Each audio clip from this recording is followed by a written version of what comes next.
Alright, here's a Physedgames original game called Stonehenge, and this is actually the first game of a new series that I've been working on. This is the World Wonder series, and I've been putting a lot of thought, a lot of effort into these. I do think it's some of the best work that I've done over all the years. This game specifically is for grades 4 to 8. You'll need mats, pins, cones, and foam balls. And if you do find value out of these videos and these ideas, please consider subscribing or commenting or sending a like or any of those fun YouTube things. Alright, so in Stonehenge, what we're going to do is use a middle area. You can use a circle. If you don't have a circle, you don't need to. That's fine. And we're going to build a Stonehenge. So you're going to have your two exercise mats on their ends and one over top. And that gives us the top view.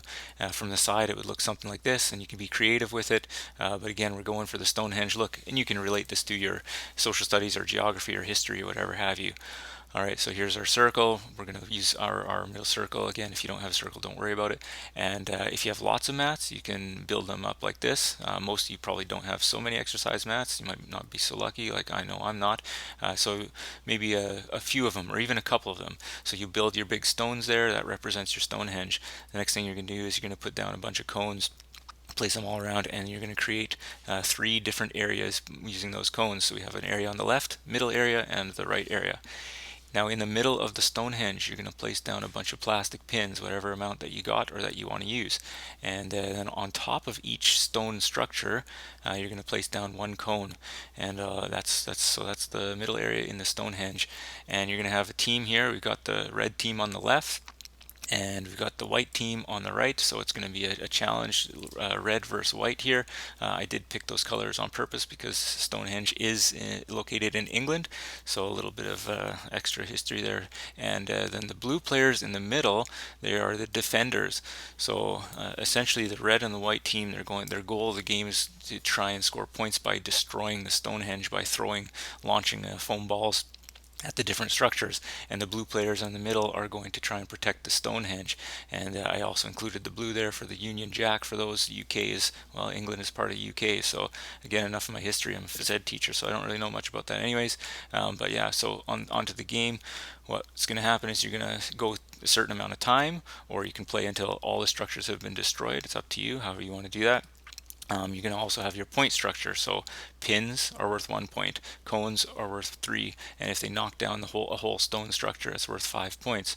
And so then, as the game gets started, right before the game, you throw the balls in, and and then they get going. So what happens is the players in the middle, again, they're going to be moving around, and everyone's going to be throwing and moving around at the same time. But we see in this example that a player has thrown the ball from the red team, and the blue defender has knocked it away. So of course that's what the point of the defenders are trying to do, is to knock the ball away.